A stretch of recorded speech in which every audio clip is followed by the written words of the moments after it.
Welcome to another episode of the DuGar podcast, man. We're here with real estate agent Johvan Holmes. Hey, man, how's everything been going with you, man? How's the quarantine been treating you? Man, you know what? Quarantine's been cool, man. I got a newborn, so I've been able to Congratulations. like sit and just be with him the whole time. Thank you. Business been consistent, so it's like it ain't been crazy as what we used to around this time, but it's been consistent. So I get to chill with my little man and work when I need to. So That's what's up, man. And speaking of like you saying that, so this moment, like as far as the housing industry, like this time of year would be kind of like a hot moment for y'all or whatnot. yeah. Spring, summer market because it gets warmer, it gets hot. A lot of people more willing to move in the summertime than the springtime. So, what I'm saying, it just makes more sense to put your house for sale. Weather is great and people can come in and out. You ain't got to worry about tracking snow and it's raining and stuff. So, Yeah. you know, so summertime, springtime, summertime is usually the hottest times for the market. That's when everybody trying to buy and sell and move before the weather changes. That's what's up, man. So, with the pandemic and everything that's going on, and like people are starting to like say this is like another recession or whatever. Like, what do Mm-hmm. you think about the like current state of America right now? Well, I had before we had cut off, I did hear you say a little bit of something about stocks. And man, so let me tell you this story real quick. So before, like when all this stuff was going on, the beginning of it, like I was like, man, I need to go invest in some stocks, right? So I'm like, man, go get the first thing that came to my mind was airlines. Like go out there, Yeah. airline stocks, airline. And I just had my conversation with my cousin like an hour ago. I told him like, man, I slept on it, and I wanted to go after some airline stocks. And I looked, I messed with Robinhood, so I go back on Robinhood, and I'm like, dang, man, they went up a whole $10. Like I remember when they was $20 a share, and now they up like $32. And so, um, I think that kind of shows the economy is trying to get a little better. Yeah. And with it being a recession, I think now just some news. I didn't read to the articles, but some of the news headlines are saying like, that it's about to be another drop because of that, because they're calling it a recession now. Yeah. Um, but the odd thing is though, like the real estate market ain't really been affected by it. Oh man. Interest rate is still super low. And people want to buy. Like people still want to buy. So it's a recession, but that doesn't mean that the housing market is in trouble. Actually, the housing market is going to actually help you through the recession. If you own your crib, you know what I'm saying, or if you own like investment properties and stuff like that, that's going to actually help you right now.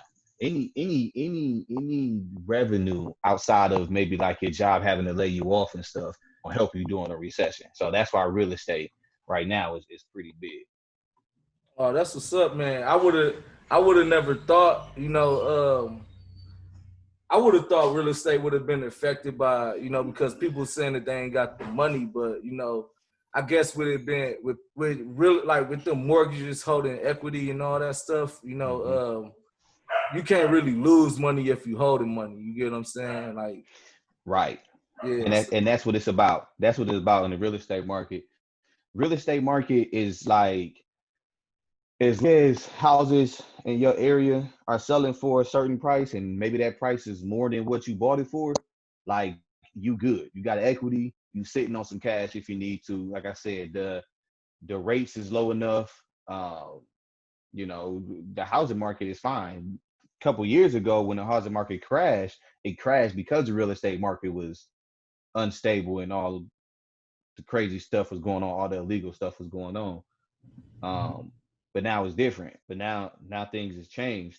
A lot of different practices and stuff is different than what it was back in 2007, 8, 9, 10, 11, 12 when you had that first, well, not the first recession, but we had that last recession. But that was caused because of the housing market. Now this is caused because of something else, and the housing market is still doing good. oh, that's what's up, man. So, like speaking of so as far as like socially, how do you feel about all the protests and like the protests against police brutality and all, like it's some conspiracy theories out there now. It's just like a lot of information to take in at one time. But like the root of it all seems to be the fight against police brutality. Like, so what is your thoughts on that? How do you feel? Um, so I haven't been out protesting, but I'm all for it. I'm all for it. Obviously, no one likes when rioting is going on, right? That Facts. hurts both. It hurts both sides. Um, but that's just a cumulative of all the anger, the aggression, and everything that people has. I mean, and I can definitely see how some of the conspiracy theories can possibly have some legs to it when you got they saying there's people out there like that's not a part of the movement or in the writing, but trying to make it look bad. Like I could kind of, I wouldn't be too surprised if some of that is true. But um, man, I'm all for it, bro. Like I'm a black man. I got my own history, man. Like I ain't got no record. Yeah. Like I ain't no fella or nothing like that. Um, but I got my own history with going back and forth with police and having police issues and feeling like they treated me unfairly. They tried to bully me, man, all the way going back to like when I was 16 and stuff, man. So, like, and here's another thing too. Okay. We got black communities across the nation.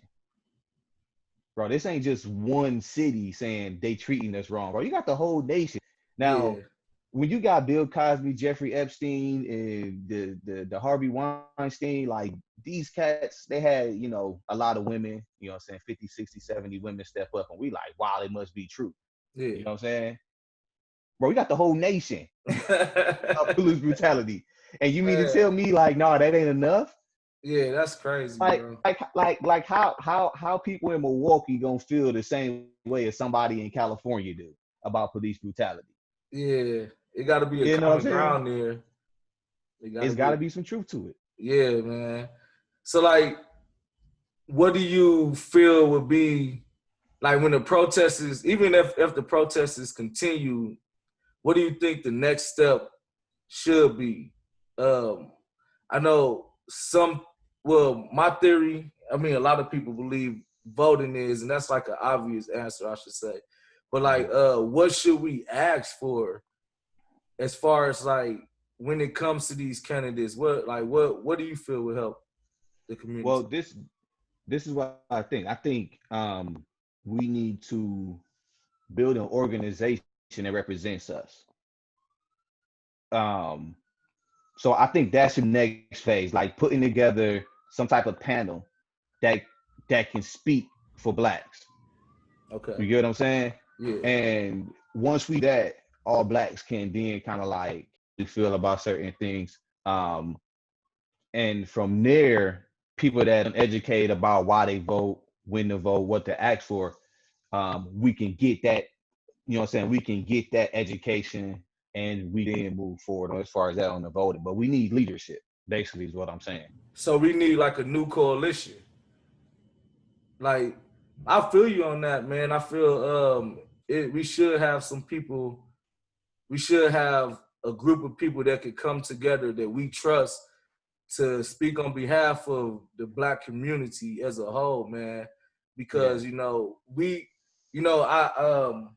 I believe they had the Blackout Tuesday or whatever, but the people with a voice should have never participated in the Blackout Tuesday. As far as like because they're the ones that can influence the most. So like Mm-hmm. us underneath them, the people that doesn't have that much of a voice, by us all doing the blackout or whatever, that's showing that unity, that's showing that support for whatever the ones with the voice got to say. And I feel like it should be more people that's willing to step up and band together instead of like try to push their own different agendas and get their own groups to follow them. Like I feel like it's might Yeah. be a little division going Yeah. on. Well, it's like this, man. When you talk about leadership, like we got like black aldermans and what I'm saying, people in certain offices and positions here in Milwaukee. Me personally, I'm not saying they not, but me personally, I haven't heard anybody stepping up, any of those black, and I feel like that might be because afraid of what might happen to their platform. Like maybe there might be powers that be that if they speak up on certain things, it's gonna hurt them rather than help them. And so maybe people are just kind of scared to step up. Yeah, I can agree with that, Okay. but it's enough people in the street to support them. You know, like it's people dying, bro. People getting mace, tasered, and everything over these causes. You know, because they believe in what they believe in, and they working a 9 to 5 at minimum wage or whatever, but they putting it all on the line for what they believe in from different races. So, you know, a little sticking your neck out there a little bit shouldn't hurt you because you're gonna have people that's gonna support you. You know, you're gonna Hmm. have a lot of people that's gonna be willing to support you. So but I believe you're right though. Like, you know, capitalism is everything in this world, in this country, you Yeah. know, and when that bottom line get affected, the it don't matter if you in a leadership position, if you affecting somebody bottom line and they got a way like to kind of like not I want to say control you, but in a sense control you, then they're gonna do that because they don't want their bottom line affected. Like you see all Hmm. these corporations come out saying Black Lives Matter or we're gonna donate this or we're gonna do this for the black community or whatever. Like, how do you feel about that? Um, I think it's good for leverage. We as black people, like we gotta, like, don't get me wrong. I feel people be saying like, oh, now y'all saying this or y'all ain't saying it right. You know Yeah, what I'm saying? Like, don't forget to add this. And I mean, I agree with you, but at the same time, leverage. I think black people gotta learn how to leverage, man. Like, if you got a nonprofit or certain organizations and you see these companies putting this out there, man, we need to go after them. Like, oh, y'all support this cause, but then support us. yeah, Like, donate money or donate resources so that we can continue to move forward with our plan in our neighborhood, in our communities. Make them put their money where their mouth is. Don't just attack them. See, I think we getting to the point where we trying to attack too much. And I understand that's where the aggression comes from. That we ready to attack, we ready to do it, but we got to strategize. You know what I'm yeah, saying? So if like I got an email from H&M, and we all know what happened with H&M with the whole monkey hoodie and stuff like that. yeah, Uh, you know, instead of saying, "Oh, you know, peace out, whatever, I ain't messing with y'all, that monkey hoodie thing," uh, we need to go to them and say, "Hey, I got your email. Listen, I got an organization. We putting together, we cleaning up the neighborhoods from the protests and the whatever. We need, you know, such so many garbage cans, garbage bags, and you know what I'm saying, or whatever." You yeah. know what I'm saying, to pick this up. If you support us, help us, you know what I'm saying, with our movement. And maybe, like I said, they put money behind it, resources. Like, that's what we got to do. We got to leverage these companies that's doing that. I feel like that's a smart strategy in a great mindset to have because we can as a people lead with our emotion and sometimes Mm-hmm. we can let our emotion push the bar so far that we don't get nothing that we ask for. You know what I'm saying? Yeah. So like, yeah, when we like you said, if we see these companies willing to put that money forward, then we should be able to try to find a way to capitalize that the best we can. And like you said, you use the word leverage. That's a great word to use, bro, because that's what we need right now, bro. If they're willing to give it to us, bro, we should be able to like. And that's where them leaders are coming in at too. You know, Yeah. they're being able to Yeah. put together that strategy or whatever for the city. So Yeah. you know, I want to ask this, but I don't want to do you think that the system do like unfairly uh tax black people on their properties? Um, We could talk about businesses. We ain't got to really talk about homes because you know, I wouldn't know that. well, I'm well, pretty sure you would. Yeah. as far as businesses, I don't know. And me being independent contractor, pretty much my own small business owner.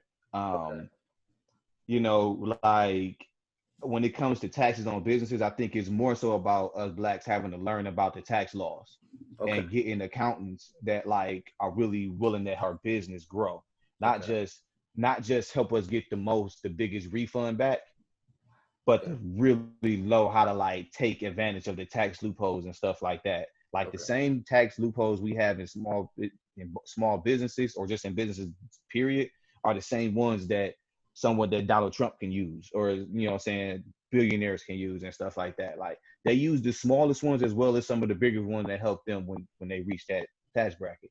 So that's one thing when you're looking at small business. But then when you're looking at property taxes, um, honestly, man, if you look at some of the predominantly neighborhoods, right, if you just go to the hood in general, Yeah. those areas probably have the lowest property taxes. But it's Okay. mainly because of the conditions of that area. Okay. You know what I'm saying? The conditions of the homes and the market value over there. Okay. So in real estate, it's necessarily about color. It's more so about the neighborhood. Okay. You know what I'm saying? But that's where we have to come in and we have to control the narrative of our neighborhood. Okay. Okay. Yeah, So I see because I only read something about it, you know, so that's why I'm like I ask somebody that's actually in the field before I yeah. just run with something and get to like, man, they're unfairly taxing, you know what I'm saying? Because I wouldn't know that. I don't have the data at hand, you know. But it was an interesting headline I read, and I do feel like we do need to educate ourselves when it comes to like, yeah, like the housing market, shit. Even buying a car, sometimes, you know, some people pull off the lot with the worst rates, and that's just because Yeah. they didn't educate themselves, bro, or they didn't do the research. So, yeah, And that let me because so that's what it is right there. It becomes more so the economic situation, right? yeah, The way they got the tax laws and stuff set up economically, it's gonna affect a lot of black people as a whole, okay, and that's where we get hurt at. That's where like it's gonna hurt us. And so it's we can say technically like well they know who is underlying, so like they know that they're targeting majority black people. That's what you can say. Like okay. I agree with that part. Did like being a real estate agent, did you ever see yourself getting comfortable with being like being in sales, or did you ever see yourself being in sales? You Or know this what? Kind something of that just weird. happened? It's kind of weird because like I always wanted to be like a real estate agent, Okay. um, but I never really I guess never really hit me about like, were you gonna be in sales? Like to me, you know what I'm saying? Like it was Yeah, just like help people buy a house or help people sell their house. Never necessarily thinking of the word like sales, because when I thought of sales, I thought of the people at Mayfair chasing you down to buy some cologne or some. You know what I mean? And I'm like, no, I'm not doing yeah, that. Like I'm helping you buy a home. Like, yeah. oh, that's still sales. Um, so I didn't think like that. But as I progressed, I had to start taking like a lot of information. I had to educate myself on sales, and there's a lot of different sales techniques that you need um, because it sometimes plays on mindset, Okay.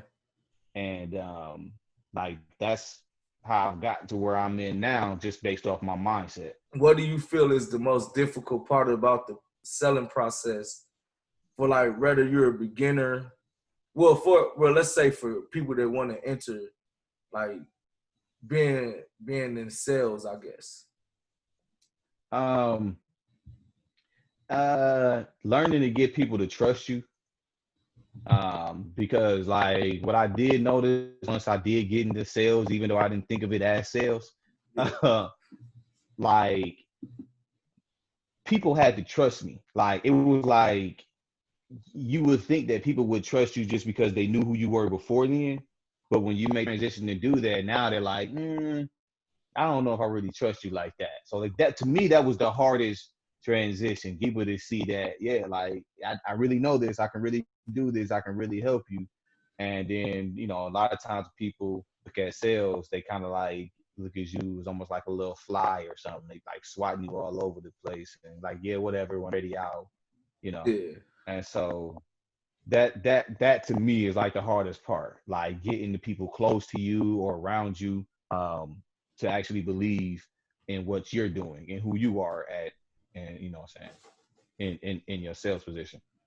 Was there any moment where you felt like you was ready to give up? Like, man, maybe this ain't the field for me.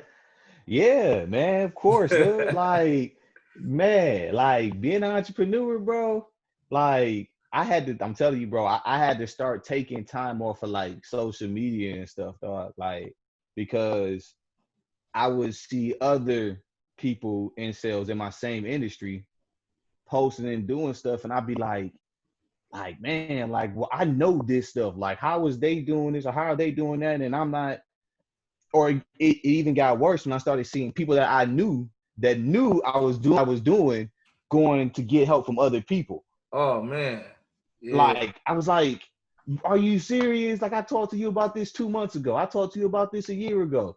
And, you know, and so like, it's mindset. It go back to what I was saying before, like when you're talking about sales and stuff, man. And like, I had to get educated, but it was more so the mindset that helped me out. Okay. The sales education and mindset, what to expect, how to turn, how to respond to all the no's, and how to keep going until you get a yes, and stuff like that. That persistent mindset. Have you ever had like a fun presentation that you did where you was like, man, that went better than I thought it was gonna go? Oh yeah. All the man, like I've done presentations, man, where I like the best ones are when you get to just be you. You Yeah. know what I'm saying? Like that was my whole thing of getting into what I was doing, because I wanted to be, you know what I'm saying? I wanted to talk to people, crack jokes, and express myself, and people respect it. Um, and so, you know, I would be doing credit seminars and stuff like that. And, you know, I like to interact. So I talk to the crowd and the crowd talks to me, and we laugh, I crack jokes. Those are always the best ones because I get more comfortable. And as I get more comfortable, I'm not trying to make sure I remember something I forgot. You know what I'm saying? Now it just comes out, Yeah. and the people get what they want. And I think they feel more comfortable with me because they like, well, if he's that comfortable and confident with what he do, you know what I'm saying, then they feel comfortable and confident in working with me.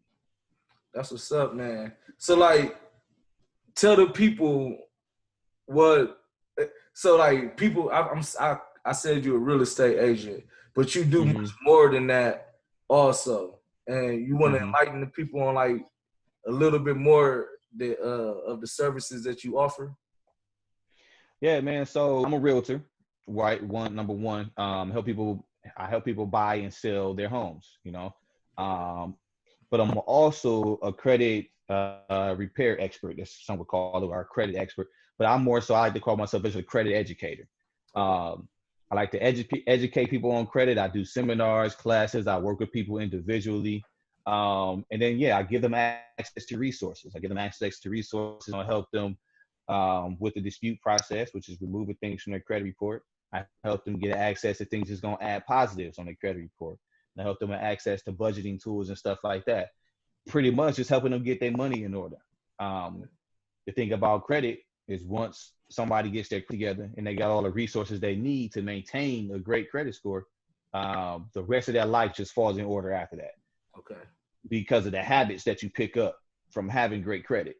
Yeah. And ironically, they'll just happen to be good, sound money habits. And once those good, sound money habits continue, you know, there's no question. You can go buy a house, you can go buy rental properties, you can go buy stocks, you know, you can do whatever because you got those habits and everything is built up and you're good.